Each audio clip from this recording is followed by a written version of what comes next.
السلام عليكم ورحمة الله وبركاته. إن الحمد لله نحمده ونستعينه ونستغفره ونؤمن به ونتوكل عليه ونعوذ بالله من شرور أنفسنا ومن سيئات أعمالنا. من يهده الله فلا مضل له ومن يضلل فلا هادي له. ونشهد أن لا إله إلا الله وحده لا شريك له ونشهد أن محمدا عبده ورسوله. يا أيها الذين آمنوا اتقوا الله حق تقاته ولا تموتن إلا وأنتم مسلمون. يا أيها الناس اتقوا ربكم الذي خلقكم من نفس واحدة وخلق منها زوجها وبث منهما رجالا كثيرا ونساء واتقوا الله الذي تساءلون به والأرحام إن الله كان عليكم رقيبا. يا أيها الذين آمنوا اتقوا الله وقولوا قولا سديدا يصلح لكم أعمالكم ويغفر لكم ذنوبكم ومن يطع الله ورسوله فقد فاز فوزا عظيما. أما بعد فإن أصدق الحديث كتاب الله وأحسن الهدي هدي محمد صلى الله عليه وسلم وخير الأمور عوازمها وشر الأمور محدثاتها وكل محدثة بدعة وكل بدعة ضلالة وكل ضلالة في النار. أما بعد فقد قال الله تعالى في الكلام المجيد فأعوذ بالله السميع العليم من الشيطان الرجيم. بسم الله الرحمن الرحيم. قل لا أقول لكم عندي خزائن الله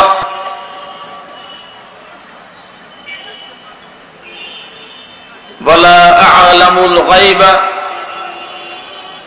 ولا أقول لكم إني ملك إن أتبع إلا ما يوحى إلي هل يستوي الأعمى والبصير أفلا يتفكرون.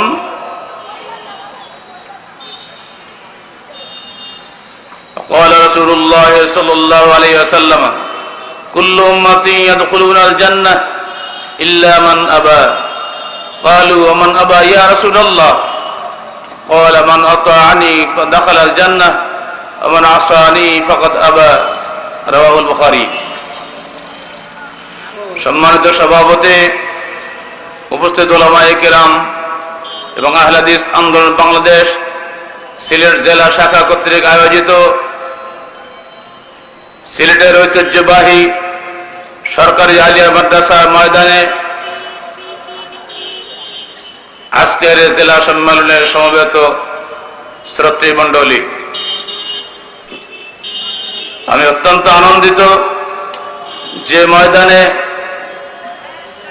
আমার অত্যন্ত আন্তরিক বন্ধু মাওলানা দেলোয়ার হোসেন সাঈদী সভা সমিতি করেন।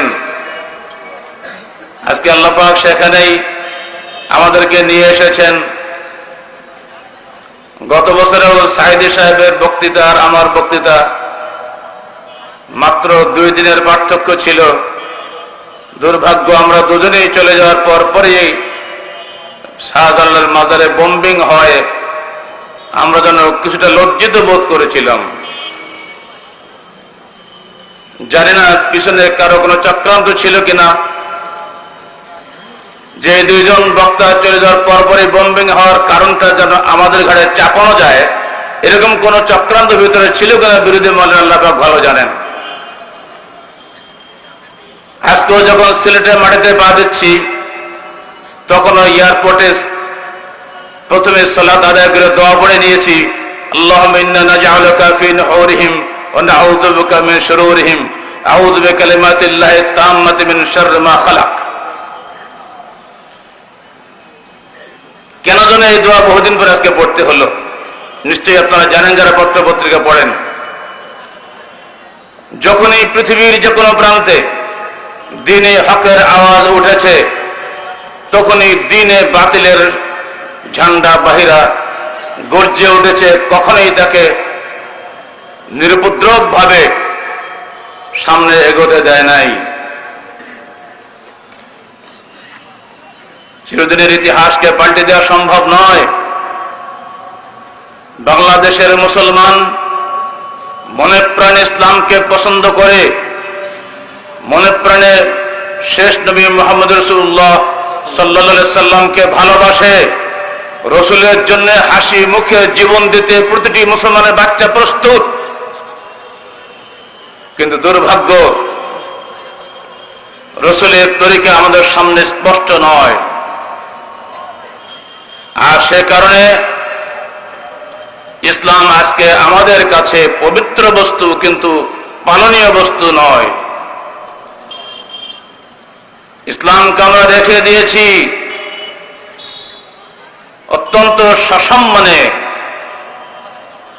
টুপি, দাড়ি, বিবাহ, তালাক এবং জানাজার মধ্যে।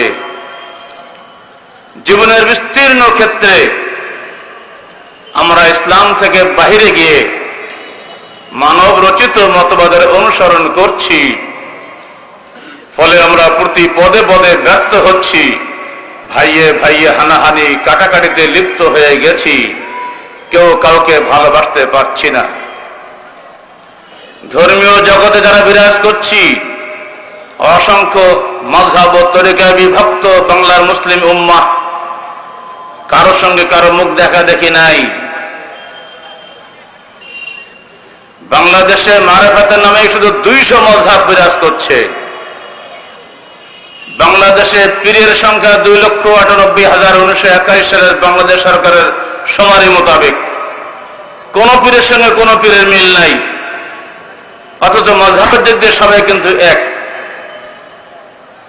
রাজনৈতিক ময়দানে যারা বিচারণ করছেন, জাহাঙ্গীরনগর বিশ্ববিদ্যালয়ের জনৈক অধ্যাপক এর উপরে শুধু গবেষণা করেছিলেন যে বাংলাদেশের দলের সংখ্যা কত। তিনি গুণে 163টা পেয়েছিলেন আজ থেকে প্রায় 10 বছর আগে। 163-র মধ্যে 100-র অধিক শুধু ধর্মীয় দল, তার মধ্যে আহলে হাদিস এবং তাবলীগ জামাত বাদে। তাহলে বাংলাদেশের মুসলমানদের অবস্থা কোথায়? ভাই ভাই মিলতে পারছি না। রাজনৈতিক ময়দানে গণতন্ত্রের নাম দিয়ে বহুদলীয় গণতন্ত্রকে হালাল করে কেউ কারো ভালো বিষয়টি আর চোখে দেখি নাই, শুধু খারাপগুলোই দেখতে পেয়েছি। যার ফলে বাংলাদেশের জাতীয় সংসদ এটি অকার্যকর স্থানে পরিণত হয়েছে, ঝগড়ার কেন্দ্রে পরিণত হয়েছে। সরকারের হিসাব মোতাবেক জাতীয় সংসদ পরিচালনা করতে প্রতি মিনিটে 15,000 টাকা খরচ হয়। তাহলে এই জাতীয় সংসদে কত অসংখ্য গালিগালাজ এবং খাস্তা খাউড়ম পরনিন্দা পরচর্চা করা হয়। এত টাকা ব্যয় করে জনগণ বিচার করবেন।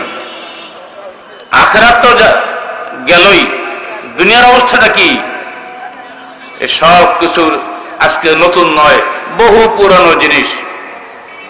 পৃথিবী যখন এমনি করে মারামারি, কাটাকাটি, হানাহানিতে লিপ্ত ছিল, সেই সময় আখির নবী রাহমাতুল আলামিন, বিশ্ব মানবতা শান্তি দূত হিসাবে এসেছিলেন আপনার আমার প্রাণ প্রিয় নবী মুহাম্মদ রাসূলুল্লাহ সাল্লাল্লাহু আলাইহি ওয়াসাল্লাম। ওয়া মা আরসালনাকা ইল্লা রাহমাতাল লিল আলামিন। আমি তোমাকে প্রেরণ করেছি জগৎবাসীর রহমত হিসেবে। তিনি যখন এলেন আরবে, তখনকার অবস্থা কেমন ছিল? আপনারা হয়তো ভাববেন তখনকার মানুষ নাস্তিক ছিল। এটা ভুল ধারণা।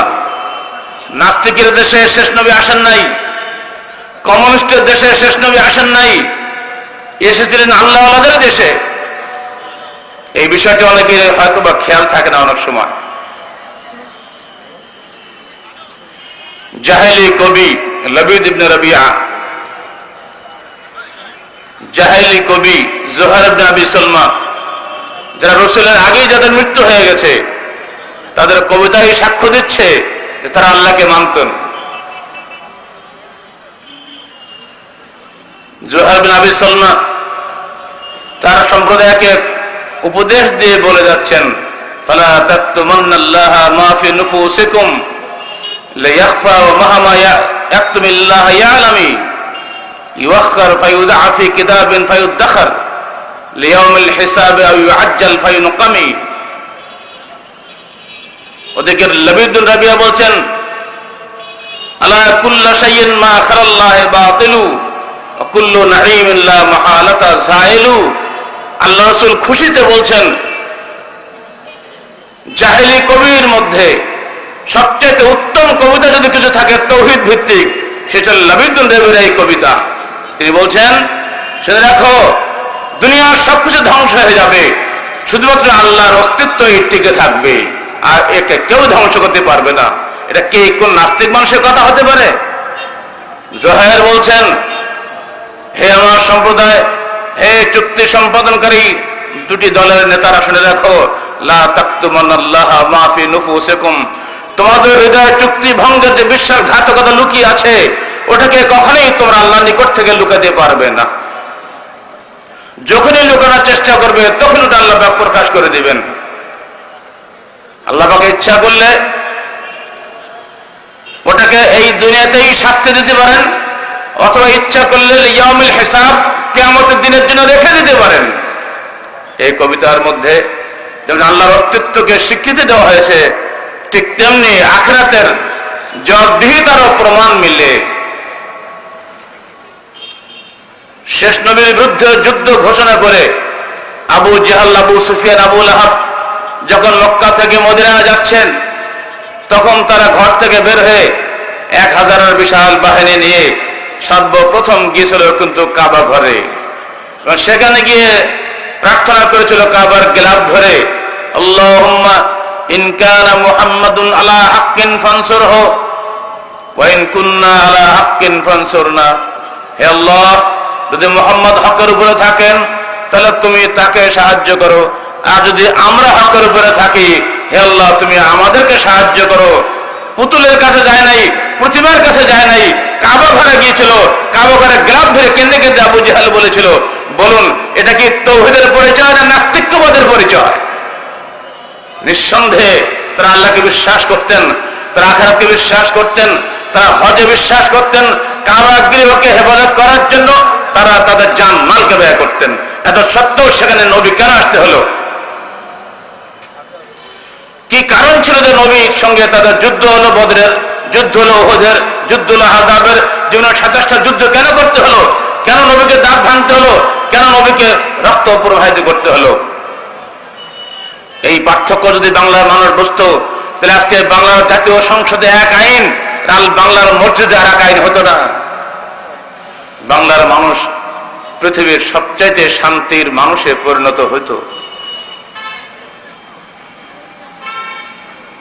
সরকারি আলিয়া মাদ্রাসার এই ময়দানে আজকে আমরা নতুন বীজ বপন করে দিয়ে যেতে চাই। অষ্টাদশ শতাব্দী বলা যেতে পারে যুগ সংস্কারক আহলে হাদিস আন্দোলনের ইন্সপিরেশন বা অনুপ্রেরণা বলে আমি যাকে আখ্যায়িত করেছি, হুজ্জাতুল ইসলাম, হুজ্জাতুল বালাগের অমর লেখক আল্লামা শাহ ওলিউল্লাহ মুহাদ্দিস দেহলভী রাহিমাহুল্লাহ, তার গ্রন্থ সাতাআতের মধ্যে এক জায়গায় কথায় বলতে বলতে এক পর্যায়ে বলে ফেললেন, ফাক্কা কুল্লা নিজাম, হে ব্রিটিশ গভর্নমেন্ট, সমস্ত বিধান বাতিল করো, কিছুই চলবে না, তোমাদের দ্বারা দেশ চলবে না। ওই পর্যন্ত গিয়ে তিনি কলম বন্ধ করে দিয়েছেন। আমরা ওখানে গিয়ে একটু যোগ করে দিয়েছি, ফাক্কা কুল্লা নিজাম ওয়া আকিম নিজামাল ওয়াহি আল খিতামি, যার বাংলা অনুবাদ সকল বিধান বাতিল করো, এই পর্যন্ত ওলিউল্লাহ দেহলভী বলেছেন। আর ওহির বিধান কায়েম করে এখান থেকে আমরা যোগ করেছি। 1994 সালের 29শে জুলাইতে ঢাকার ঐতিহাসিক মানিকনিয়া অ্যাভিনিউয়ে সম্মিলিত সংগ্রাম পরিষদের ডাকে আহুত স্মরণকালের বৃহত্তম মহাসমাবেশে 20 লক্ষাধিক মানুষের কণ্ঠে মুহুর্মুহ ধ্বনিত প্রতিধ্বনিত হয়েছিল এই স্লোগান। যখন আল্লাহর এই বান্দার মুখ দিয়ে বেরিয়ে গেছিল, মাত্র 2 মিনিট 10 সেকেন্ডের বক্তৃতার মধ্যে শেষে বেরিয়ে গেছিল, সকল বিধান বাতিল করো, ওহী বিধান কায়েম করো। বাংলার মানুষ সেদিন 20 লক্ষাধিক কণ্ঠে আমাদের সাথে কণ্ঠে কণ্ঠ মিলিয়ে বলেছিল, সকল বিধান বাতিল করো, ওহীর বিধান কায়েম করো। সিলেট আলিয়া মাদ্রাসা ময়দানের ছাত্রী মণ্ডলী, আপনারা কি ওহীর বিধান কায়েম করার বিষয়ে আপনাদের অমত প্রকাশ করছেন না মত প্রকাশ করছেন? বলুন তাহলে আমার সঙ্গে, সকল বিধান বাতিল করো, ওহীর বিধান কায়েম করো। সারা পৃথিবীতে অশান্তির মূল কারণ হচ্ছে এখানে মানুষ ওহীর বিধান বাদ দিয়ে নিজের রায়ের বিধান কায়েম করেছে। মানুষ কখনোই ভুলের ঊর্ধ্বে নয়। যিনি যত বড় পণ্ডিত হন না কেন, নিজেকে কখনোই নির্ভুল বলে দাবি করেন নাই। পৃথিবীর ইতিহাসে বরেণ্য উলামায়ে কেরাম, বরেণ্য বিদ্বান মণ্ডলী, সবাইকে আমরা শ্রদ্ধার সঙ্গে, সবাইকে আমরা অত্যন্ত বিনয়বদ্ধ চিত্তে স্মরণ করে থাকি, কিন্তু কাউকে শর্তহীন আনুগত্য পোষণ আমরা পেশ করতে পারি না। মুসলমান তার উন্নত মস্তক কখনোই আল্লাহ ব্যতীত কারোর সামনে অবনত করতে পারে না। মুসলমান তার আনুগত্য মুহাম্মদ রাসূলুল্লাহ সাল্লাল্লাহু আলাইহি ওয়াসাল্লাম ব্যতীত কোন মানুষের সামনে পেশ করতে পারে না। সবাইকেই আমরা আনুগত্য দেখাবো, কিন্তু শর্তহীন আনুগত্য নয়। আমরা পিতার আনুগত্য করি, আমরা শিক্ষকের আনুগত্য করি, আমরা বড় ভাইয়ের আনুগত্য করি, আমরা সরকারের আনুগত্য করি, কিন্তু কোন আনুগত্যই কি শর্তহীন হতে পারবে? যদি পিতা আপনাকে শিরক করতে বলে, ছেলে কি শিরক করবে? ওয়াইন তোতে আল্লাহ পাক বলছেন, ওয়াইন জাহাদাকা আলা আন তুশরিকা বি মা লাযা লাকা বিহি ইলমুন ফালা তুতিহুমা। যে তোমার বাপ মা তোমাকে বাধ্য করে শিরক করার জন্য, হে সন্তান, ওই বাপ মার আনুগত্য করো না। সূরা লোকমানের দ্ব্যর্থহীন ঘোষণা আল্লাহ পাকের। কিন্তু ওয়াসাহিবহুমা ফিদ দুনিয়া মারুফা, দুনিয়াতে বাপ মার সঙ্গে সুন্দর ব্যবহার করো। একই মূল্যনীতি চলবে সরকারের কাছে। আমরা সরকারের আনুগত্য করতে বাধ্য, কিন্তু সরকার যখন আমাদের উপরে শিরকি বিধান চাপিয়ে দেবেন, মুসলমান তখন সেটা মানতে বাধ্য নয়। তবে সরকারের বিরুদ্ধে বিদ্রোহ করা যাবে না, ওটা আল্লাহ নবীর নিষেধ আছে। খবরদার, লা মা সাল্লাল্লাহু লা মা সাল্লাল্লাহু লা মা সাল্লাল্লাহু 3 বার নিষেধ করেছেন। খবরদার, শয়তান যদি সরকার যদি তোমার বিরুদ্ধে কোনো অন্যায় পদক্ষেপ নেয়, তুমি মায়ের খাও তাও ভালো, কিন্তু সরকারের বিরুদ্ধে বিদ্রোহ করো না, বিদ্রোহ করো না, বিদ্রোহ করো না। 3বার বলেছে, মুসলিম শরীফের হাদিস। ইসলাম অত্যন্ত সুসমঞ্জস একটি বিধানের নাম। আনুগত্য শর্তহীন নয়। পৃথিবীর মানুষকে পথ দেখানোর জন্য আল্লাহ পাকের পক্ষ থেকে ওহী নাজিল হয়েছে। মানুষ কখনোই নিজের ভবিষ্যৎ খবর রাখে না, আর সে কারণে মানুষ ভুল করে। 2 নম্বরের, মানুষ নিজের স্বার্থের বাইরে কোনো আইন করে না, আর সে কারণে মানুষ নিজের রচিত আইন দিয়ে শাসিত হলে ভুল করে। আবু জাহল, আবু লাহাব, তাদের যে সমাজ ছিল, সেখানে ধর্ম ছিল কাবা ঘরের মধ্যে, রাজনীতি ছিল আবু জাহলের হাতে, অর্থনীতি ছিল আবু লাহাবের হাতে, সুদখোর মহাজনদের কাছে পুঁজিবাদী অর্থনীতি জিম্মি ছিল, আর এই দলীয় গোত্রপতিদের কাছে সেকালের সামন্তবাদী রাজনীতি জিম্মি ছিল, আর ধর্মীয় বিষয়াদি থাকতো ওই কাবা ঘরে, আজকের পরিভাষায় বলতে ধর্মযাজকদের হাতে। এই ত্রিমুখী শাসন এবং প্রশাসনের কাছে জনগণ জিম্মি ছিল।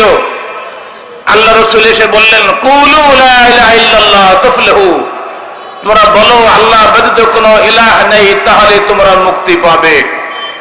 একদিন আল্লাহ রাসূল সবাইকে ডাকলেন, চাচাদেরকে ডেকে বলেন, হে চাচা, আমি এমন একটা কলেমা আপনাদেরকে শিখিয়ে দেব, যে কলেমা পড়লে শুধু আরবের নেতৃত্ব নয়, আজমের নেতৃত্ব আপনারা পাবেন। আবু জাহল আনন্দে লাফিয়ে উঠে বলল, হে ভাতিজা, যদি আরব আজমের নেতৃত্ব পাওয়া যায়, তাহলে ওই কলমায় 1 টাকা না, তুমি 10টা বললেও আমি বলতে রাজি আছি। রাসূল বললেন, বলো হে চাচা, লা ইলাহা ইল্লাল্লাহ, আল্লাহ ব্যতীত কোনো উপাস্য নেই, আবু জাহল এর অর্থ বুঝছেন, উনি লাফিয়ে উঠে বললেন, তুমি এইটা বলার জন্য আমাকে ডেকেছো, ওইটা বাদ দিয়ে অন্যগুলো বলো। এরপরেও ঘটনা ঘটেছে, পাথর মারা ঘটনা আপনারা জানেন। যেদিন তিনি পাহাড়ের উপরে দাঁড়িয়ে বললেন, আন্নাজা আন্নাজা, নাজাত পেতে চাইলে ছুটে এসো তোমরা। আরবের নিয়ম ছিল, বিপদ আপদ হলে ওই পাহাড়ের মাথায় গিয়ে উঠে ওই আন্নাজা আন্নাজা বলে ডাকতে হইতো। লোক সব দৌড়ে চলে আসছে, না জানি কোন বিপদ হয়েছে। সমস্ত লোক জমা হয়ে গেল। রসুল বললেন, যদি আমি তোমাদেরকে বলি যে এই পাহাড়ের পেছনে কিছু শত্রু লুকিয়ে আছে, অনতিবিলম্বে হামলা করবে, তোমরা কি বিশ্বাস করবে? তারা বলে, হ্যাঁ বিশ্বাস করব, কারণ তুমি কখনো মিথ্যা কথা বলো না। তখন আল্লাহ রসুল বললেন, দেখো, কুলু লা ইলাহা ইল্লাল্লাহ তুফলিহু, তোমরা বলো আল্লাহ ব্যতীত কোনো উপাস্য নাই, তাহলেই মুক্তি পাবে। আবুল আহাব বলল, আলিহাযা জামাআতানা, এজন্য তুমি আমাদেরকে এখানে জমা করেছো বলে পাথর ছুঁড়ে মেরে দিয়েছিল সেদিন। আল্লাহ পাক বরদাস্ত করেন নাই। তাব্বাত ইয়াদা আবি লাহাব ওয়া তাব্বা, সঙ্গে সঙ্গে আল্লাহ পাকের পক্ষ থেকে এই ধিক্কার নাজিল হয়ে যায়। পরবর্তীকালে আবুল আহাব পক্সের রোগ ধরে এমন করে মরেছিল, দুর্গন্ধ পচে শেষ হয়ে গেছিল। স্ত্রী পুত্র কন্যা তার দেহে হাত দেয় নাই, ওই দূরে পড়ে মরেছিল। তার বউটা যে হাম্মালাতুল হাতাব ছিল, কাটা বিছাতো, তার অবস্থাও সেইভাবে গেছে। বন্ধুরা আমার, যারা হিংসা করে দিন হককে, তাদের এমনি করেই অবদস্ত হয়ে দুনিয়া থেকে বিদায় হতে হয়। রসুলের এই আহ্বানের মধ্যে মৌলিকভাবে নিহিত ছিল একটা জিনিস, যে জীবনের সকল দিক ও বিভাগ সির্ফ ওহীর বিধান দ্বারা পরিচালিত হবে, মানুষের বিধান দ্বারা নয়। হয়তো বলবেন, মানুষ এত বড় বিদ্বান, তাদের সব কথা কি মানা যাবে না? অবশ্যই মানা যাবে। যেগুলো ওহীর বিধানের সঙ্গে মিলবে সেগুলো মানা যাবে, যেগুলো গরমিল হবে সেগুলো বিনীতভাবে ছেড়ে দিতে হবে। গোলামি করলে চলবে না, তাহলে সব দুনিয়া শান্তি চলে আসবে। বাংলাদেশের অবস্থার সঙ্গে আমরা মিলিয়ে নেব। ধর্মীয় জীবন আমাদের কোথায়, রাজনৈতিক জীবন আমাদের কোথায়, অর্থনৈতিক জীবন আমাদের কোথায়, সঙ্গে সঙ্গে কোরআনী ব্যবস্থাটা কোথায়, মিলাতে পারলে দেখবেন কোনো সমস্যা নেই। আল্লাহ রসুল এই দাওয়াত দিলেন, মানুষ তার দাওয়াত কবুল করলো না। বহু কষ্ট সহ্য করতে তাকে হয়েছে, দাঁত ভাঙতে হয়েছে, দেহের রক্ত ফিনকিতে ঝরাতে হয়েছে, তায়েফের ময়দানের মর্মান্তিক অভিজ্ঞতা তাকে সহ্য করতে হয়েছে। এত কিছু করার পরে মদিনার কিছু মানুষ তার দাওয়াত কবুল করলেন। তিনি মদিনায় ফিরে গেলেন। মদিনায় গিয়ে সেখানে মুনাফিকের পাল্লা পড়ে গেলেন। তাকে রিসিভ করলো সবাই সানন্দে বটে, কিন্তু কিছুদিনের মধ্যেই মুনাফিক শুরু হয়ে গেল। সে মুনাফিকদের নেতা ছিল আব্দুল্লাহ। আব্দুল উজ্জারা কিন্তু মুনাফিকি করে নাই। যারা প্রতিমা পূজা ছেড়ে দিয়ে মুসলমান হলো, তারা মুনাফিকি করে নাই। মুনাফিকি করেছিল আব্দুল্লাহ। শুধু একা নয়, বড় একটা দল তার পিছনে ছুটে জমা হয়ে গেছিল। ওহদের যুদ্ধের দিন 1000 মুসলিম বাহিনীর মধ্যে 350 মুনাফিক রাস্তা থেকে ব্যাক করে চলে আসছিল। কুফরির সমস্যা, মুনাফিকের সমস্যা রসুলের সামনে দেখা দিল। তিনি হতবিহ্বল হন নাই। তিনি মৌলিক দাওয়াত নিয়ে দাঁড়িয়েছিলেন যে পৃথিবীর মানুষ অতদিন শান্তি পাবে না যতদিন জীবনের সর্বক্ষেত্রে আল্লাহ প্রেরিত ওহীর অনুসরণ না করবে। আল্লাহর ভাষায়, কুল লা আকুলু লাকুম ইনদি খাযাইনুল্লাহ ওয়ালা আ'লামুল গায়বা ওয়ালা আকুলু লাকুম ইন্নী মালাক ইন আত্তাবি'ু ইল্লা মা ইউহা ইলাইয়া কুল হাল ইয়াস্তাবিল আ'মা ওয়াল বাসীর আফালা ইয়াতাফাক্কারুন। রাসূল বলছেন, আল্লাহ পাক বলছেন রাসূলের মুখ দিয়ে, কুল, তুমি বলে দাও, ইনদি লা আকুলু লাকুম ইনদি খাযাইনুল্লাহ। এটা একটা শান নুজুল আছে। আরবের লোকেরা বলেছিল, হে মুহাম্মদ, তোমার নবুয়ত আমরা মেনে নিতে পারি, 3টা কাজ যদি তুমি করতে পারো। 1 নম্বর, আমরা অনেক গরিব মানুষ আছি, যা চাইবো তাই দিতে হবে, আমাদেরকে ধন সম্পদে ভরপুর করে দিতে হবে। 2 নম্বর, আগামী দিনে আমাদের কি ভালো মন্দ আছে ভবিষ্যতে, ওটা তোমাকে বলতে হবে। 3 নম্বর, মানুষ নয়, ফেরেশতা নবী চাই। তুমি তো আমাদের মতো বিবাহ শাদী করেছো, বাজার ঘাট করে খাও, ব্যবসা বাণিজ্য করো, তোমাকে আমরা নবী মানবো না, ফেরেশতা নিয়ে আসতে হবে। আল্লাহ নবী কি জবাব দিবেন? আসমান থেকে তখন এই আয়াতটা নাজিল হয়ে গেল, সূরা আল-আনআম 50 নম্বর আয়াত, কুল লা আকুলু লাকুম ইনদি খাযাইনুল্লাহ। আপনি বলে দিন যে আমি তোমাদেরকে এই কথা বলতে আসি নাই যে আমার কাছে আল্লাহর যাবতীয় খাজানা অর্থ সম্পদ লুকিয়ে আছে। আমার দিন কবুল করলে টাকাওয়ালা হবে তোমরা, এটা বলতে পারবো না। ওয়ালা আ'লামুল গায়বা, আমি গায়েবের খবর রাখি না, আগামী দিনে কি হবে তোমাদের ভাগ্যে আমি বলতে পারবো না। 3 নম্বর, ওয়ালা আকুলু লাকুম ইন্নী মালাক, আমি যখন ফেরেশতা এটাও বলতে পারবো না। আমি মানুষ, মানুষের নবী। মানুষের নবী কোন ফেরেশতা হয় না। দুর্ভাগ্য বাংলাদেশের মুসলমানদের, এখন আল্লাহ সম্পর্কে আমাদের সিদ্ধান্ত হয় নাই। আল্লাহ কি নিরাকার না আকার আছে? তিনি কি আরশে থাকেন না সর্বত্র বিরাজমান? এতটুকু সিদ্ধান্ত আজ পর্যন্ত আলেমরা দিতে পারলেন না। বড় দুঃখের কথা। আমাদের রাসূল মাটির মানুষ না নূরের মানুষ, এই বিষয়ে এখনো বাংলাদেশের সিদ্ধান্ত হয় নাই। যদি এগুলো নিয়ে ভোটাভুটি হয় তাহলে নিঃসন্দেহে সত্য পরাজিত হবে, মিথ্যা বিজয় লাভ করবে। আল্লাহ নিরাকার এটাই আমরা জানি, অথচ আমাদের মতো সুন্দর সুন্দর আকার যিনি তৈরি করেন তার নিজের কি কোনো আকার নাই? লন্ডনের ইম্পেরিয়াল বিজ্ঞান কলেজের প্রফেসর জর্জ বিশপ কানের পর্দা নিয়ে গবেষণা করছেন যে কানের পর্দার মধ্যে এমন কোন ক্ষমতা আছে যে মানুষ কথা বললে শুনতে পায়। হাতের চামড়া শোনা যায় না, পায়ের চামড়া দিয়ে শোনা যায় না, নাকের চামড়া দিয়ে শোনা যায় না, কানের বড় বাইরের চামড়া দিয়ে শোনা যাচ্ছে না, ভিতরে সামান্য সূক্ষ্ম কি পর্দা রয়েছে যার কারণে মানুষ শুনতে পায়। দীর্ঘদিন গবেষণা করার পরে তিনি ব্যর্থ হয়ে এক পর্যায়ে বলে উঠলেন, ও মাই গড, হাউ মারভারাস আর দাই ওয়ার্কস। তিনি বললেন, he who created ear has he not hear. নিজে কিন্তু নাস্তিক, কিন্তু অটোমেটিক মুখ দিয়ে বেরিয়ে গেল, যিনি নিজে কান সৃষ্টি করেন তিনি নিজেকে শুনতে পান না? নিজের ভিতর থেকেই বলে দেওয়া হলো যে মহান সত্তা এত সুন্দর কান সৃষ্টি করেন তিনি নিজেকে শুনতে পান না।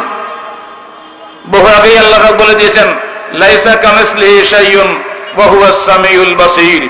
আল্লাহ তুলনীয় কিছুই নাই, তিনি সবকিছু শোনেন, সবকিছুই দেখেন। এখন তিনি কোথায়? আল্লাহ জবাব দিচ্ছেন, আর রহমানু আলাল আরশি ইস্তাওয়া। আল্লাহ আরশে সমাসীন, সেখানেই বসে আছেন, কিন্তু তার ইলম ও কুদরত সারা বিশ্বে বিরাজমান। আমাদের প্রধানমন্ত্রী ঢাকাতে বসে আছেন, তার শাসন কি সারা বাংলাদেশে বিরাজমান নয়? আমাদের প্রভু আল্লাহ আরশে বসে আছেন, তার শাসন কি সারা পৃথিবীতে বিরাজমান হতে পারে না? দুর্ভাগ্য বাংলাদেশের উলামায়ে কেরাম, এখানে যে কত ইখতিলাফ। যদি ভোটাভুটি হয় তো নিঃসন্দেহে কোরআন পরাজিত হবে। আমরা জানি, ছোট থেকে পড়ে আসছি আল্লাহ নিরাকার, ছোট থেকে পড়ছি মোহাম্মদ নূরের সৃষ্টি, আল্লাহ নূরে মোহাম্মদ পয়দা, মোহাম্মদের নূরে সারা জাহান পয়দা। হাদিস বানানো হয়েছে, লাউলাকা লামা খালাকতুল আফলাকা আউয়ালু মা খালাকাল্লাহু নূরি। প্রথম সৃষ্টি হয়েছে নাকি রাসূলের নূর, আর আল্লাহ বলেন তুমি মোহাম্মদ যদি সৃষ্টি না হতো আমি দুনিয়া কিছু সৃষ্টি করতাম। কে এগুলো বোঝাবে? এই হাদিসগুলো যে বানান, এগুলো যে হাদিসই নয়, এগুলো বললে তো মানুষ ক্ষিপ্ত হবে। সবার আগে ক্ষিপ্ত হবেন উলামায়ে কেরাম, তবু আস্তে আস্তে এগুলো শুনতে হবে। দ্বীনের মূল দাওয়াত জনগণের সামনে আসতে হবে। যে দেশের মুসলমান এখন পর্যন্ত আল্লাহ এবং তার রাসূল সম্পর্কে সঠিক সিদ্ধান্ত আসতে পারেনি, তার দেওয়া বিধান সম্পর্কে কেমন করে সঠিক সিদ্ধান্ত আসবে? আমরা ধরে রেখেছি, religion should not be allowed to come into politics. It is merely a matter between man and God. ধর্ম হচ্ছে আল্লাহ এবং বান্দার মধ্যে একটা প্রাইভেট সম্পর্কের নাম, বৈশ্বিক জীবনের প্রবেশাধিকার নাই। ইসলাম ওই ধর্মের নাম নয়। অন্যান্য ধর্ম আর ইসলাম কখনোই এক নয়। অন্যান্য ধর্ম মানব রচিত, অন্যান্য ধর্ম অপূর্ণ, কিন্তু ইসলাম আল্লাহ প্রেরিত, ইসলাম পরিপূর্ণ। আল-ইয়াওমা আকমালতু লাকুম দীনাকুম ওয়া আতমামতু আলাইকুম নি'মাতি ওয়া রাদিতু লাকুমুল ইসলামা দীনা। বিদায় হজের ঐতিহাসিক ময়দানে আল্লাহ রাসূলের উপরে যখন এই আয়াত নাজিল হয়, আল্লাহ পাক বলছেন, আজকের দিনে আমি পরিপূর্ণতা দান করলাম তোমাদের দ্বীনকে এবং সম্পূর্ণতা দিলাম তোমাদের উপরে আমার নিয়ামতকে, এবং আমি রাজি হয়ে গেলাম তোমাদের জন্য ইসলামের উপরে। ইহুদি পণ্ডিত বলছেন, হে ওমর, যদি এই আয়াত আমাদের উপর নাজিল হইতো, আমরা এই দিনটা ঈদের দিন ঘোষণা করতাম। আজ পর্যন্ত পৃথিবীর কোন ধর্মের জন্য আল্লাহর পক্ষ থেকে এরকম সনদ নাজিল হয় নাই। ওমর ফারুক বললেন, হে মূর্খ, ওই দিন আমরা দুটাই ঈদ পালন করেছিলাম, কারণ ওই দিনটা ছিল হজের দিন, বিশ্ব মুসলিমের সবচেয়ে বড় ঈদের দিন। ওই দিনটা ছিল জুমার দিন, ওটা আরেকটা ঈদের দিন, দুই ঈদ হয়ে গেল না। বন্ধুরা আমার, যে পৃথিবীর শান্তির চাবিকাঠি রয়েছে ওহীর বিধান পালনের মধ্যে। এখন প্রশ্ন দাঁড়াবে, এই ওহীর বিধান কোথায় পাবেন? এখন তো রাসূল নাই, ওহী তো নাজিল হবে না, পাবেন কোথায়? আল্লাহ পাক তার দ্বীনকে পরিপূর্ণতা দান করলেন, বাংলাদেশের মুসলমানদের জন্য কি দেন নাই? আল্লাহ পাক ওয়াদা করেছেন, ইন্না নাহনু নাযালনা যিকরা ওয়া ইন্না লাহু লাহাফিজুন, আমরাই জিকির নাজিল করেছি, আমরা এর হেফাজত করনেওয়ালা। ইহুদি খ্রিস্টান তাদের নিকটে তাওরাত ইনজিল এসেছিল তাদের নবীদের কাছে, কিন্তু সমস্ত দিন মনসুখ হয়ে গেছে। আল্লাহ সুবহানাহু ওয়া তাআলা মূসা হাইয়ান লামা ওয়াসিআহু ইল্লা তাওয়াই, যদি আজকের দিনে মূসা জীবিত থাকতেন তাহলে আমার দিন, আমার অনুসরণ করা ব্যতীত তার কোনো উপায় থাকতো না। বিগত দিনের সমস্ত দিন বাতিল, তাওরাত এবং ইনজিল সঠিক অর্থে নাই, বিকৃত শুধু নয়, বিনষ্ট হয়ে গেছে। অর্থাৎ দুনিয়ার মানুষের জন্য সর্বশেষ দিন হিসাবে ইসলাম এসেছে, সর্বশেষ গ্রন্থ হিসাবে কোরআন এসেছে। কোরআনকে অবিকৃত ভাবে রাখার দায়িত্ব খোদ আল্লাহ গ্রহণ করেছেন। এজন্য এত শত্রুতা সত্ত্বেও কোরআনের একটা নোক্তা হরফ পর্যন্ত পরিবর্তন করার ক্ষমতা কারো হয় নাই। ইনশাআল্লাহ কিয়ামত পর্যন্ত কোনো শক্তির হবে না। কোরআন এবং হাদিস হচ্ছে ওহীর বিধানের সংকলন গ্রন্থ। তবে হাদিসের মধ্যে সহিহ হাদিস হিসাবে যেগুলো প্রতিপাদ্য হিসাবে আমাদের নিকটে এসেছে, এইগুলি নিঃসন্দেহে আপনি গ্রহণ করতে পারেন। জাল হাদিস, জয়ীফ হাদিস গ্রহণ করা ঠিক হবে না। জাল হাদিস তো টোটালি গ্রহণ করা যাবে না। মুসলমানদের মধ্যে দলীয় সংকীর্ণতার কারণে একে অপরের বিরুদ্ধে হাদিসকে আশ্রয় হিসেবে গ্রহণ করেছে। উদাহরণস্বরূপ শিয়া মযহাবের লোকেরা সুন্নি মযহাবের লোকদেরকে ডাউন করার জন্য একটা দুটো নয় প্রায় 3 লক্ষ হাদিস তৈরি করেছে। এমনি করে উদাহরণ দিলে আরো বহু পাওয়া যাবে। এই সবগুলো থেকে ছাঁটাই বাছাই করার জন্য আল্লাহ পাকের পক্ষ থেকে কুতুবে সিত্তার মুহাদ্দিসিন ইকরাম, ইমাম বুখারী, ইমাম মুসলিম, ইমাম তিরমিজি, ইমাম নাসাই, ইমাম আবু দাউদ, ইমাম ইবনে মাজাহ, ইমাম আহমদের মতন জগৎ বরেণ্য মনীষীবৃন্দ আল্লাহ পাকের খাস রহমত হিসেবে দুনিয়ায় নাজিল হয়েছিলেন। আজকের আধুনিক বিজ্ঞান বলছে একজন মানুষের মস্তিষ্কে একসঙ্গে 3.5 লক্ষের বেশি শব্দ মুখস্থ রাখা সম্ভব নয়। কিন্তু বিজ্ঞানকে চমকে দিয়ে ইসলাম দেখিয়ে দিয়েছে, ইসলাম জগতের বরেণ্য মনীষী সমস্ত মুহাদ্দিসদের উস্তাদ, উস্তাদুল মুহাদ্দিসিন আল ফুকাহা ইমাম আহমদ বিন হাম্বল শাইবানী আল বাগদাদি রাহিমাহুল্লাহ একসঙ্গে 10 লক্ষ হাদিসের হাফেজ ছিলেন। শুধু হাদিসের হাফেজ নন, প্রতিটি হাদিসের সিলসিলা সনদ তার থেকে রাসূল পর্যন্ত যে সমস্ত উস্তাদদের নিকট তিনি হাদিস শুনেছেন প্রত্যেকের নাম এবং বাবার নাম মুখস্থ রাখা। 4টিখানে কথা মনে করবেন না ভাই। আমরা যারা বসে আছি, বুড়ো হয়েছি, আমরা আমাদের বাবার নাম, দাদার নাম, পরদাদার নাম পর্যন্ত বলতে পারি, তারপরে আর বলতে পারি? অধিকাংশ লোক আর বলতে পারবেন না। অথচ আল্লাহ তাকে কি মেরিট দিয়েছিলেন, কি মেধা দিয়েছিলেন। যেখানে কম্পিউটার ফেল, সেখানে ইমাম আহমদের মেধা ব্যক্ত হয় নাই। আল্লাহ পাকের খাস রহমত এগুলা। আর তো আহমদ সৃষ্টি হয় না, আর তো বুখারের জন্ম হয় না, আর তো মুসলিমের জন্ম হয় না। কারণ আল্লাহর রসুলের হাদিসগুলো সব সংকলিত হয়ে আসছে। অতএব আর ইমাম আহমদ আর ইমাম বুখারীর জন্মগ্রহণের প্রয়োজন নাই বলেই আর জন্ম হয় না। এটা আল্লাহ পাকের ওয়াদা, সব মওজুদ আপনার সামনে।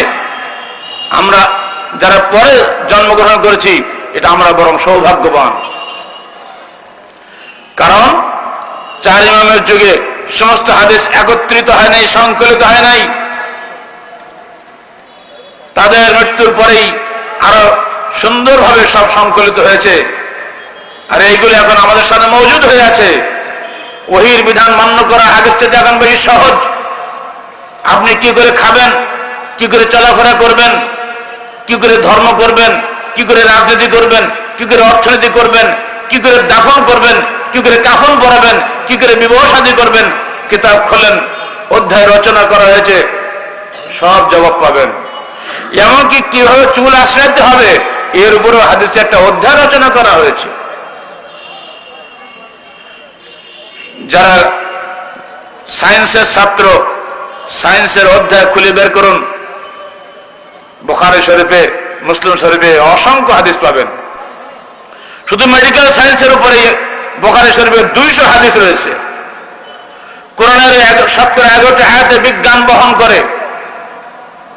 আজকে সকালে রাজশাহীতে মর্নিং ওয়াক করার সময় একজন মুহাদ্দিস এবং আরেকজন 3জন ছাত্র জিজ্ঞেস করছে, স্যার এই পৃথিবীকে ডিঙিয়ে যাওয়া যায় না? এখন কঙ্করের যুগ, রকেটের যুগ, প্লেনে উঠে পৃথিবী পাড়ি দিয়ে আরেক পৃথিবীতে চলে যাব, বা এর তলায় কি আছে দেখবো, এগুলো কি হবে না? শুনে রাখো আল্লাহ পাকের দার্থহীন ঘোষণা, ইয়া মা'আশারাল জিন্নি ওয়াল ইনসি ইন ইসতাতা'তুম আন তানফুযু মিন আকতারিস সামাওয়াতি ওয়াল আরদি ফানফুযু লা তানফুযুনা ইল্লা বিসুলতান। আল্লাহ বলে দিয়েছেন, হে জিন এবং ইনসান জাতি, যদি তোমরা ক্ষমতা রাখো যে আমার দেওয়া আসমান ও জমিনের এই সীমারেখা ভেদ করে চলে যাবে, যাও দেখি। লা তানফুযুনা ইল্লা বিসুলতান। আল্লাহ পাকের বিশেষ ক্ষমতা ব্যতীত যাওয়ার কোনো ক্ষমতা নাই। একমাত্র গিয়েছিলেন মুহাম্মদ ইবনে আব্দুল্লাহ রাসূলুল্লাহ সাল্লাল্লাহু আলাইহি সাল্লাম, যিনি মাটির পৃথিবী থেকে আসমান ভেদ করে আল্লাহর আরশে চলে গেছিলেন। পৃথিবীর কোনো মানুষের ক্ষমতা আর জীবনে হয় নাই, হবে না কখনো। বলুন আলহামদুলিল্লাহ। যেখানে জিবরিল পর্যন্ত যেতে পারে নাই, সেখানে আমাদের শেষ নবী গিয়েছেন। বন্ধুরা আমার, আল্লাহ পাকের প্রেরিত প্রতিটি বিধানই, প্রতিটি আয়াতই অসংখ্য বিজ্ঞানের ডিপো। হতভাগা মুসলমান, কাছে কোরআন পেয়েছি, অনুসরণ করতে পারি নাই। আজকে যাকে মায়ানমার বলছেন, একদিন এটাকে ব্রহ্মদেশ বলা হতো। এর রাজধানী যাকে এখন ইয়াঙ্গুন বলছেন, একসময় তাকে রেঙ্গুন বলা হতো। সেখানের একটি বিশাল সম্মেলনে তৎকালীন পৃথিবীর সেরা বিজ্ঞানী প্রতিভা জর্জ বার্নার্ড শ যখন এসেছিলেন, তাকে জিজ্ঞেস করা হয়েছিল এই পৃথিবীর সবচেয়ে নিকৃষ্ট জাতি কারা? তিনি বলেছিলেন মুসলমানরা। এবার জিজ্ঞেস করা হলো পৃথিবীর সবচেয়ে উৎকৃষ্ট জাতি কারা? তিনি বললেন মুসলমান। আবার প্রশ্ন করা হলো একই সঙ্গে আপনি একই জাতিকে উৎকৃষ্ট এবং নিকৃষ্ট বলছেন, কারণটা কি? তিনি জবাব দিয়েছিলেন, তারা উৎকৃষ্ট এই কারণে যে পৃথিবীর সবচেয়ে উত্তম গ্রন্থ, সকল বিষয়ের সমাধান গ্রন্থ আল কোরআন তাদের ঘরে আছে, কিন্তু তারা পালন করতে পারে নাই, গ্রহণ করতে পারে নাই, পেয়েও তারা হারিয়েছে, তাই তারা সর্বনিকৃষ্ট। আর উৎকৃষ্ট সেই মানুষগুলোকে বলছি যারা সেটাকে গ্রহণ করেছিলেন, আমল করেছিলেন, জীবনে প্রতিপালন করেছিলেন, বাস্তবায়ন করেছিলেন, যাদের প্রথম কাতারে আমরা দেখতে পাই আবু বকর, ওমর, ওসমান, আলীর মতন বিশ্ববিখ্যাত জগৎ বরেণ্য মহানায়ক বৃন্দকে, যাদের জীবনে কোনো অন্যায় কলুষ কালিমা স্পর্শ করে নাই, যারা দুনিয়ার সমস্ত ক্ষমতা হাতে পেয়েও কোন অহংকারী হিসাবে দুনিয়াতে চলাফেরা করতেন না। তারা দুনিয়ার বাদশা হয়েও তৎকালীন রোম সম্রাট ভীত সন্ত্রস্ত হওয়া সত্ত্বেও তরবারি মাথা দিয়ে খেজুর গাছের তলায় ধুলায় লুটিয়ে থাকতো, একটুও ভয় করতেন না। সেই মানুষ তোরা পাবে কোথায়? বন্ধুরা আমার, আজকের দিনে আমাদেরকে বিষয়গুলো ভাবতে হবে। ওহীর বিধান কোথায় পাবো? কোরআন এবং সহিহ হাদিসে পাবো। আমল করবো কিভাবে? এইখানে গিয়ে গোলমাল। এইখানে গিয়ে আমরা এক একজনকে আমাদের অনুসরণীয় পূজনীয় ব্যক্তি হিসেবে সামনে রেখে দিয়েছি। ফলে ভেলায়েত এবং ইমামতের পর্দা ছিন্ন করে নবুয়তের কাছে গিয়ে শর্তহীনভাবে মাথা নত করার ক্ষমতা আমরা হারিয়ে ফেলেছি। যারা ওলিয়া আউলিয়ার অনুসারী তারা মনে করে নিয়েছেন ভেলায়েতের পর্দা ভেদ করে ওখানে যাওয়া যাবে না, এখানেই আমার সবকিছু। ফলে তাসাউফের শায়েখের একটা থিওরি আওড়িয়ে তারা কবরে সিজদা করছেন। ভেবে নিয়েছেন যিনি মারা গিয়েছেন, কবরে শুয়ে আছেন, তার ওসিলে আমি আল্লাহর কাছে যাব। কিন্তু এই ধারণাটা ঠিক নয়। আল্লাহ পাক কোরআনে বলেছেন, ওমা আনতা বিমুসমিইন মান ফিল কুবুর, হে মুহাম্মদ বলুন সাল্লাল্লাহু আলাইহি সাল্লাম, যিনি কবরে শুয়ে আছেন তুমি তাকে কিছুই শোনাইতে পারো না। তাহলে আমরা কেমন করে শোনাবো? অনুরূপ ভাবে আমরা যারা বিভিন্ন ব্যক্তিকে সামনে রেখে দিয়েছি ধর্মীয় অঙ্গনে, রাজনৈতিক অঙ্গনে, তাদেরকে আমরা শর্তহীন আনুগত্য দান করেছি, অথচ তারা কিন্তু এটা বলে যান নাই যে তোমরা আমাদেরকে নিঃশর্ত আনুগত্য দেখাও। এখানে গিয়েই আমরা ওহীর বিধানের নিকটে যেতে গিয়েও ফিরিয়ে এসেছি, যেতে পারি নাই। ফলে আজকে ভাই ভাইয়ে বিশাল একটা বেড়া সৃষ্টি হয়ে গেছে। আহলে হাদিস আন্দোলন এই বেড়া ভাঙার আন্দোলন। আল্লাহর নির্দেশ ছিল ওয়াতাসামু বিহাবলিল্লাহি জামিআন ওয়া লা তাফাররাকু, তোমরা আল্লাহ প্রেরিত রজ্জুকে সমবেতভাবে বজ্র মুষ্টিতে ধারণ করো, দলাদলি করো না, ফেরকা ফেরকা বিভক্ত হইও না। আমরা ওখানে ওয়াতাসামু বিহাবলিল্লাহ বাদ দিয়ে ওয়াতাসামু বিআব্দুল্লাহ করে ফেলেছি। হাবলুল্লাহ হল আল্লাহর রজ্জু, কোরআন হাদিস, ওইটা না ধরে আমরা আব্দুল্লাহ মেলা বানিয়ে ফেলে দিয়েছি। ধর্মীয় ক্ষেত্রে এক আব্দুল্লাহ, রাজনৈতিক ক্ষেত্রে এক আব্দুল্লাহ, অর্থনৈতিক ক্ষেত্রে এক আব্দুল্লাহ, যার ফলে আমরা আল্লাহ রসুলের কাছে নিঃশর্তভাবে যেতে ব্যর্থ হচ্ছি। বন্ধুরা আমার, উদাহরণস্বরূপ কিছু সামনে রাখলে আর সুবিধা হবে বুঝতে আমাদের। ধর্মীয় ক্ষেত্রে আমরা আহলে হাদিস, অনেক আহলে হাদিস ভাই আছেন, এটা খুব খুশি খবর, তারা গর্বের সঙ্গে বলেন আমরা আহলে হাদিস। বন্ধুবর ডক্টর মুসলিউদ্দিন আহলে হাদিস সম্পর্কে বিস্তারিত ব্যাখ্যা দিয়েছেন। তার সঙ্গে আমি কিছু সংযোজন করছি। যদি কেউ মনে করেন রফুল এদেন এবং আমিন বলাটে আহলে হাদিসের সবচেয়ে বড় লক্ষণ, তিনি আর এক মারাত্মক ভ্রান্তির মধ্যে পড়ে যাবেন। আহলে হাদিস একটা আন্দোলনের নাম। আহলে হাদিস কোন প্রকৃত অর্থে, প্রচলিত অর্থে কোন ফেরকার নাম নয়, কোন ব্যক্তি ভিত্তিক ফেরকার নাম নয়। এটা একটি আদর্শের ভিত্তিক আন্দোলনের নাম, যে আদর্শের মৌলিক বক্তব্যই হচ্ছে ব্যক্তির অন্ধ অনুসরণ নয়, ওহীর বিধানের সশ্রদ্ধ অনুসরণই আমার জীবনের কাম্য। আসুন পবিত্র কোরআন ও সহিহ আলোকে জীবন গড়ি। ধর্মীয় জীবনে আপনি কোরআন হাদিস অনুযায়ী সালাত আদায় করছেন, সিয়াম পালন করছেন, খুবই ভালো কথা। কিন্তু বৈষয়িক জীবনে আপনি কোরআন হাদিসকে এড়িয়ে চলে গেলেন। আপনি যখনই এখান থেকে বেরিয়ে ব্যবসা করার জন্য বাজারে বসবেন সিলেট শহরে, সেখানে গিয়ে যদি আপনি সুদ খান, ঘুষ খান, যদি ওজনে কম দেন, খরিদ্দারকে ঠকানোর চেষ্টা করেন, তাহলে আপনি কিন্তু হাদিসকে অগ্রাহ্য করলেন, কোরআনী বিধান থেকে দূরে সরে গেলেন। আপনি সুন্দর জামা গায়ে দিয়ে, হাতে তসবিহ নিয়ে অফিসে কাজ করার সময় যদি ঘুষ খান আর মনে করেন এগুলো দুনিয়াবি ব্যাপার, প্রতি বছরে হজ করেন আর চিল্লা জানা টঙ্গি যে আখেরি মোনাজাতে শরীক হন, আর যদি মনে করেন আমার সমস্ত গুনাহ ধুয়ে সাফ হয়ে গেল, এত সহজ নয়। সুদ খাওয়াটা বৈষয়িক জীবন, বলুন, বাংলাদেশের শুধু নয়, পাকিস্তান আমল থেকে এই পর্যন্ত যারা আমরা বাস করছি, আমাদের জন্ম, বিশেষ করে আমার জন্ম ব্রিটিশ আমলের শেষ দিকে। এটাও বলা ঠিক হবে না। পাকিস্তান আমলের একবারে প্রথম বছর বললেই হয়, অর্থাৎ 48 সালের ফেব্রুয়ারি মাসের দিকে। পাকিস্তান এবং বাংলাদেশ দুটা কাল আমি দেখেছি। তখন যে শাসন ছিল ইসলামের নামে, আজকেও বাংলাদেশে একই শাসন আছে ধর্মনিরপেক্ষতার নামে।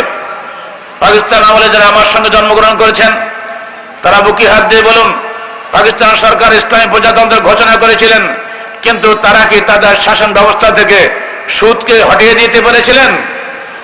তাদের জীবনে কি সুদকে তারা হারাম করতে পেরেছিলেন? ঠিক একই অবস্থা বাংলাদেশের। আজকের অর্থনীতিতে সুদ সমানভাবে অপ্রতিহত গতিতে এগিয়ে চলেছে। অর্থমন্ত্রী সাইফুর রহমান আপনাদের সিলেটের কৃতি সন্তান। আর এক কৃতি সন্তান সাবেক অর্থমন্ত্রী এম.এস. কিবরিয়া অত্যন্ত মর্মান্তিক ভাবে দুনিয়া থেকে বিদায় গ্রহণ করেছেন। আমরা তার জন্য অন্তর থেকে ব্যথিত এবং তার জন্য আমরা আমাদের নিজের পক্ষ থেকে এবং সংগঠনের পক্ষ থেকে তীব্র প্রতিক্রিয়া ব্যক্ত করে সকল পত্র পত্রিকায় দিয়েছি। আজও দাবি করে যাচ্ছি, যে কোনো মূল্যে প্রকৃত দোষীদেরকে খুঁজে বের করে দৃষ্টান্তমূলক শাস্তি দাও। এই দুই কৃতি সন্তান আমলেই আমরা সংগঠনের পক্ষ থেকে দাবি করেছিলাম, আপনারা বৃদ্ধ হয়ে গেছেন, জীবনে আর খুব বেশি দিন বাঁচবেন না, কিছুই না করুন, অন্তত বাংলাদেশের মুসলমানদেরকে সুদের হারাম থেকে বাঁচিয়ে দিয়ে যান। কারণ সুদের গোনা 70 স্তরের সর্বনিম্ন স্তর হল নিজের মায়ের সঙ্গে জেনা করার শামিল। এই কঠিন গোনা থেকে বাংলার যুবকদেরকে আপনারা বাঁচিয়ে যান। যারা চাকরি পায় না, অভাবের তাড়নায় তরুণী ভাগ্যা স্ত্রীর মুখের দিকে তাকিয়ে, বৃদ্ধা মায়ের শুষ্ক মুখের দিকে তাকিয়ে বাধ্য হয়ে সুদী ব্যাংকে চাকরি গ্রহণ করে, এদের মুখের দিকে একবার তাকান। এরা কিন্তু সুদে চাকরি গ্রহণ করতে চায় না, বাধ্য হয়ে নিচ্ছে। হে সরকার, কিছুই না পারো, এটা সুদটাকে হারাম করে দিয়ে যাও। সাবেক অর্থমন্ত্রীও শোনেন নাই, বর্তমান অর্থমন্ত্রীও শোনেন নাই, বরং জাতীয় সংসদে তাচ্ছিল্যের সাথে বলে দিলেন, সুদ না হলে কি এ যুগে দেশ চলবে? হে সাইফুর রহমান, বাংলাদেশের মানুষের রুজির মালিক তুমি নও, বাংলার মানুষের রুজির মালিক আল্লাহ। পৃথিবীর সকল মানুষের রুজির মালিক আল্লাহ। সুদকে হারাম করো, সুদকে বাতিল করো, বাংলার মানুষ তোমার জন্য দোয়া করবে। আল্লাহ পাকের আসমান থেকে অসংখ্য রহমত বাংলার মাটিতে নাজিল হয়ে যাবে। তোমার দেশের মানুষ না খেয়ে ইনশাআল্লাহ মরবে না। ওয়ালাউ আন্না আহলাল কুরআ আমানু ওয়াত্তাকাউ লাফাতানা আলাইহিম বারাকাতিন মিনাস সামাওয়াতি ওয়াল আরদ। আল্লাহ বলেন, যদি আমার উম্মত, যদি হে আমার মুমিন বান্দারা, যদি আমার এই জনপদের মানুষেরা আল্লাহ পাকের উপরে ঈমান স্থাপন করে, শুনে রাখো আমি বলে যাচ্ছি, আল্লাহ বলছেন আমি তাদের উপরে আসমান এবং জমিন থেকে রুজির বরকত সময়ের সমস্ত দরজা খুলে দেব। কত খাবে তোমরা? আজকে আমাদের সরকার বাংলাদেশের মাটির তলের যে তরল সোনার রিপোর্ট আমাদেরকে শুনিয়েছেন, যা শুনলে আনন্দে গদগদ চিত্তে আল্লাহর রহমতের প্রতি অনুগত হয়ে যেতে হয়। বর্তমান আমেরিকার মাথা পিছু আয়ের পরিমাণ বার্ষিক নাকি $362। বাংলাদেশের মাটির নিচে যে তেল এবং গ্যাস রয়েছে, যদি এগুলো কখনো উত্তোলন করা সম্ভব হয়, তাহলে বাংলাদেশের মাথা পিছু আয় দাঁড়াবে $4,445। বলুন কত খাবেন আপনি? শুধু ঈমান চাই, আল্লাহর উপর তাওয়াক্কুল চাই, ওহীর বিধান মেনে চলার জন্য ঘোষণা চাই। সরকার কালকে বলুক, দেখবেন আল্লাহর পক্ষ থেকে কেমন রহমত নাজিল হয়। শুনবেন রহমতের খবর। যখন মিশর জয় হয়ে গেল, আমর ইবনে আস যখন মিশরের গভর্নর হিসেবে ওমর ইবনে খাত্তাবের পক্ষ থেকে সেখানে চলে গেলেন, দুর্ভাগ্য এই সেবারের নীল নদীর শুকিয়ে গেল, পানি নাই। নীল নদের পানির উপরে ভরসা করে মিশরের মানুষের রুজি রোজগারের ব্যবস্থা হয়। সমস্ত মিশরের লোকরা বলে বসলো, মুসলমান একটা অলক্ষণে জাতি, এরা মদিনা থেকে এসে দেশ দখল করেছে, আমাদের উপরে আল্লাহর গজব নাজিল হয়ে গেছে, এদেরকে হটাও। আমর ইবনে আস খলিফাতুল মুসলিমিনের কাছে চিঠি লিখলেন, হে খলিফা, কি করব আমি এখন? এদেশের মানুষ খেতে পাচ্ছে না, আপনি আমাকে সাজেশন দিন, পরামর্শ দিন। ওমর ইবনে খাত্তাব চিঠি লিখলেন, মেন ওমর ইবনে খাত্তাব আমিরুল মুমিনিন ইলা বাহরিন নীল আনা ওয়া আনতা আব্দুল্লাহ। বাকি অংশটা মনে আসছে না। ইন কুনতা তাজরি বিআমরিল্লাহ ফাজরি। চিঠি যাচ্ছে মুসলমানদের আমির ওমর ইবনে খাত্তাবের পক্ষ হইতে নীল নদের প্রতি, হে নীল, তুমি এবং আমি আল্লাহর গোলাম, অতএব আল্লাহর হুকুমে তুমি প্রবাহিত হয়ে যাও। চিঠি লিখে তিনি দিলেন ভাঁজ করে। গভর্নর আমর ইবনে আসকে বললেন, হে গভর্নর, তুমি বিসমিল্লাহ বলে আমার পক্ষ থেকে নীল নদের মাঝখানে চিঠিটা রেখে দিও। গভর্নর সসম্মানে আল্লাহর নাম নিয়ে বিসমিল্লাহির রহমানির রহিম বলে চিঠিখানা নীল নদের পানিতে ফেলে দিলেন। সঙ্গে সঙ্গে কোথার থেকে পানি ছিল নীল নদের বক্ষ ভেদ করে লক্ষ লক্ষ কোটি কোটি গ্যালন পানি এসে জমা হয়ে গেল। সমস্ত নীল নদ ভরপুর হয়ে গেল। দুকুল ছাপিয়ে মানুষের মধ্যে হাসি ফুটে উঠল। নীল মিশরের মানুষ আবার শান্তিতে বসবাস শুরু করলো। বলুন আলহামদুলিল্লাহ। আজকেও পদ্মার বুক শুকিয়ে গেছে। প্রতিবেশী রাষ্ট্র আমাদের সঙ্গে অবন্ধু সুলভ আচরণ করছেন।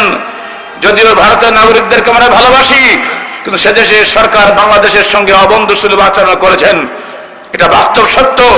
বাংলাদেশের চারিপাশে 54টি নদীর অভিন্ন নদীর মুখ তারা বেঁধে দিয়েছেন। আবার সিলেটের টিপাই মুখ বাঁধ প্রকল্প তারা চালু করতে যাচ্ছেন। আমরা দাক্ষিণ ভাবে প্রতিবাদ করছি সিলেটকে মরুভূমি করার জন্য। প্রতিবেশী রাষ্ট্র যদি এই ব্যবস্থা গ্রহণ করে, নিঃসন্দেহে তাদেরকে আমরা বন্ধু রাষ্ট্র বলে আর ঘোষণা করতে চাই না। হে ভারত, তোমরা আমাদেরকে শুকিয়ে মারার জন্য ফোরাতের কুলে যেভাবে হোসেনকে মারার জন্য এজিদ চেষ্টা করেছিল, তোমরা আমাদের সামনে এজিদীয় শাসন কায়েম করো না। ওই নদীর পানি আল্লাহর দেওয়া পানি, ওখানে যেমন তোমাদের অধিকার আছে, ওই পানিতে আমাদের অধিকার আছে। অতএব উজানের দেশ হিসাবে তোমরা পানি ছেড়ে দাও, বাদ দিও না। বাংলার 15 কোটি মানুষকে শুকিয়ে মারার এই বিধান কখনই বরদাস্ত করা যাবে না। যদি আমাদেরকে শুকিয়ে মারার চেষ্টা করো, আবার সেই ওমরের মতো শাসক বাংলার দেশে প্রতিষ্ঠা লাভ করবে। আবার যদি সেই বিসমিল্লাহ বলে আল্লাহর রহমত কামনা করে বাংলার মানুষ যদি এই সুরমা বরকের বুকে আবার এগিয়ে যায় তৌহিদের কলমা নিয়ে, ইনশাআল্লাহ এখানেও আবার শুকনো নদীর বুকে পানি ফিরে আসবে। আল্লাহ পাক রহমত করলে আমাদেরকে তোমরা শুকিয়ে মারতে পারবে না। বন্ধুরা আমার, শুধু একটাই সিদ্ধান্তে আসতে হবে, আমরা তৌহিদে বিশ্বাসী, আমরা সার্বিক জীবনটা আল্লাহর আনুগত্যে ব্যয় করতে চাই। 2 নম্বর, বিধান হিসাবে মানবরচিত বিধান নয়, আল্লাহ প্রেরিত ওহীর বিধান চাই। যে বিধান আছে পবিত্র কোরআন এবং সহিহ হাদিস সমূহের মধ্যে, এই বিধান বাস্তবায়নের ক্ষেত্রে কোন মাযহাবী সংকীর্ণতা, কোন তরিকাগত সংকীর্ণতা, কোন রাজনৈতিক দলীয় সংকীর্ণতা যেন আমাদের বাধা হয়ে না দাঁড়ায়। কারণ কোরআন সকল মানুষের কল্যাণে এসেছে। অনেকের ধারণা যদি এখানে ইসলামী খেলাফত কায়েম হয়, হিন্দুরা যাবে কোথায়, খ্রিস্টানরা যাবে কোথায়? তারা বুঝতে পারেন না যে কোরআন শুধু মুসলমানের জন্য নাজিল হয়েছে। না, এটা ভুল চিন্তা। কোরআন এসেছে সকল মানুষের কল্যাণের জন্য। আর আমাদের রসুল শুধু আমাদের রসুল নন, তিনি হিন্দুর রসুল, তিনি ইহুদির রসুল, তিনি খ্রিস্টানের রসুল, তিনি বিশ্ব মানবতার রসুল। শুধু তাই নয়, তিনি জিন ইনসানের রসুল, তিনি গরু ছাগলের পর্যন্ত পক্ষী পশু সবার রসুল। তিনি বলছেন বয়স্তলে সাকালায়েন। সেই বিশ্ব নবীকে আমরা সংকীর্ণ অর্থে শুধু মুসলমান নবী বানিয়ে ফেলে দিয়েছি, এটা ভুল হচ্ছে। বন্ধুরা আমার, আসুন আমরা ইসলামকে একটু উদার ভাবে চিন্তা করি। আহলে হাদিস আন্দোলনের মূল বক্তব্য হচ্ছে ওইটাই, যে মানুষের বিধান নয়, রাজনৈতিক ক্ষেত্রে, অর্থনৈতিক ক্ষেত্রে, ধর্মীয় ক্ষেত্রে যেসব বেড়া আমরা দাঁড় করে দিয়েছি, এই বেড়া ভেঙে দিন। মুসলমানকে আসুন ভাই হিসেবে বুকে আমরা গ্রহণ করার চেষ্টা করি। জাতীয় সংসদে 2টা ইসলামী দল কেন হবে? 2 দল ভেঙে 1 দল হয়ে যাওয়ার চেষ্টা করুন। যারা আছেন ধর্মনিরপেক্ষ দল, তারাও মুসলমান, তাদেরকে বলছি সব দিক থেকে ফিরে আসুন। আহলে হাদিস আন্দোলনকে কেউ সংকীর্ণ চিত্তে দেখবেন না। আহলে হাদিস আন্দোলন ইসলামের মৌলিক আদি রূপ প্রতিষ্ঠার আন্দোলন। আজকে শেষের দিকে আমাকে বলতে বাধ্য হতে হচ্ছে জঙ্গিবাদ সম্বন্ধে। হতভাগা সাংবাদিকেরা জিহাদ এবং জঙ্গিবাদকে এক করে ফেলেছে। সাংবাদিক সম্মেলন করে দেখলাম ইসলাম সম্পর্কে সামান্যতম জ্ঞান তাদের মধ্যে নাই। কি দুর্ভাগ্য এই দেশের, যারা উচ্চ শিক্ষিত সবকিছু তারা বুঝে, খালি ইসলামটাই বুঝে না। ইসলামের একটা প্রাইমারি নলেজ পর্যন্ত তাদের মধ্যে নাই। ভয়েস অফ আমেরিকা থেকে আমার সাক্ষাৎকার নিচ্ছে, আমাকে প্রশ্ন করছে যে আপনারা যে খেলাফত কায়েম করবেন, তাহলে 4 খলিফা 3 খলিফা নিহত হলে কেন? এটা কোনো প্রশ্ন হলো? ডেইলি স্টারের সাংবাদিক জিজ্ঞেস করছে আপনারা যেভাবে রাষ্ট্র কায়েম করবেন, এই রাষ্ট্র কায়েম করতে গেলে কিভাবে করবেন? গণতন্ত্র ছাড়া পৃথিবী কেমন করে চলবে? তাকে বোঝানোই মুশকিল। তাকে অবশেষে বললাম, বাবা শোনো, বর্তমান পৃথিবীর 189টি রাষ্ট্রের মধ্যে 117টি রাষ্ট্রে গণতন্ত্র চলছে। তুমি দেখাও তুলনামূলক ভাবে গণতান্ত্রিক রাষ্ট্রসমূহে কোথাও শান্তি আছে কি না। পৃথিবীর কোন গণতান্ত্রিক রাষ্ট্রে হানাহানি মারামারি কাটাকাটি ছাড়া কি আছে বলো? তোমরা স্যার এটা ঠিক কথা বলেছেন আপনি, কারণ গণতন্ত্রের দল করা ফরজ, আর দলাদলি করলে মারামারি হওয়া ফরজ, এক অপরের সঙ্গে পরনিন্দা করাটা ফরজ হয়ে যাবে। তখন এটা স্বাভাবিক। যিনি বিরোধী দল তিনি বিরোধী মনে করেই তো সরকার দলের সমালোচনা করবেন। যিনি শুরু থেকেই বিরোধী তিনি কি আপনার পক্ষে আসবে নাকি? যে নামই হলো বিরোধী, সে বিরোধিতা করবেই। অত যতই সেখানে আপনি শান্তির বাণী শোনান, সহমর্মিতার বাণী শোনান, কাজে লাগবে না। তাই ইসলাম একটা কমপ্লিট কোড অফ লাইফ। তার রাজনৈতিক দৃষ্টিকোণ আছে, তার অর্থনৈতিক দৃষ্টিকোণ আছে, এগুলো প্রশ্ন করুন। এদেশের রাজনীতিবিদদের কাছে আমার অ্যাপিল থাকবে, জিহাদ এবং জঙ্গিবাদকে এক করে দেখবেন না। জিহাদ মুসলমানের জীবনে ফরজ। প্রতি মুহূর্তে মুসলমান জিহাদ করবে কুসংস্কারের বিরুদ্ধে, অন্যায় অসত্যের বিরুদ্ধে। জিহাদি জাজবা ধ্বংস হয়ে গেছে বলেই আজকে মুসলমানরা যাবতীয় অন্যায়কে মেনে নিচ্ছে। কথা কলম ও সংগঠনের মাধ্যমে মুসলমান যাবতীয় অন্যায় অত্যাচার বিরুদ্ধে জিহাদ করবে। যদি কখনোই কেউ সশস্ত্র যুদ্ধের কষ্ট কল্পনা করেন, তাদেরকে বলতে হবে মুসলমানদের রাষ্ট্র ব্যবস্থা আছে বাংলাদেশে, রাষ্ট্রের হুকুম ব্যতীত কেউ অস্ত্র তুলে নিতে পারবে না। রাষ্ট্র যখন মনে করবে যে আমার সেনাবাহিনী একা পাচ্ছে না, অতএব হে জনগণের যুব সম্পদ তোমরা এগিয়ে আসো, রাষ্ট্রকে সহযোগিতা করার জন্য আমাদের যুবকরা এগিয়ে যাবে। রাষ্ট্রের হুকুম ব্যতীত কোন যুবক হাতে অস্ত্র গ্রহণ করতে পারবে না। আসসালামু আলাইকুম ওয়া রাহমাতুল্লাহি ওয়া বারাকাতুহু। সম্মানিত আজকের এই অনুষ্ঠানের প্রধান অতিথি, বিশেষ অতিথিবৃন্দ, সিলেটের প্রত্যন্ত অঞ্চল থেকে আগত আমার দিনী ভাইয়েরা, আসসালামু আলাইকুম ওয়া রাহমাতুল্লাহ। আমি সম্মানিত আজকের এই সভার সভাপতির পক্ষ থেকে সবার এখানেই সমাপ্তি ঘোষণা করছি। আপনারা নিশ্চয়ই জানেন যে রাসূল সাল্লাল্লাহু আলাইহি সাল্লাম যখনই কোনো সভা শেষ করতেন তখনই একটি দোয়া পড়তেন। কিন্তু আমাদের দেশে প্রচলন অনুযায়ী আখেরে মোনাজাত করা হয়, কিন্তু রাসূল সাল্লাল্লাহু আলাইহি সাল্লাম থেকে সহিহ সূত্রে আখেরে মোনাজাত করার কোনো দলিল নাই। বিদায় আমরা রাসূল সাল্লাল্লাহু আলাইহি সাল্লামের অনুসরণে যেভাবে হাদিসে এসেছে সেইভাবেই দোয়া পাঠের মাধ্যমে সবার সমাপ্তি ঘোষণা করব। তার আগে আপনাদেরকে একটি ঘোষণা যে এখানে নামাজ হবে, এখানে পাশে অজুর ব্যবস্থা আছে, যারা নামাজ পড়তে চান তারা অজু করে আসবেন। আমার সাথে সবাই পড়ুন বৈঠক শেষের দোয়া, সুবহানাকা আল্লাহুম্মা বিহামদিকা আশহাদু আল্লা ইলাহা ইল্লা আনতা আস্তাগফিরুকা ওয়া আতুবু ইলাইক। আসসালামু আলাইকুম ওয়া রাহমাতুল্লাহ।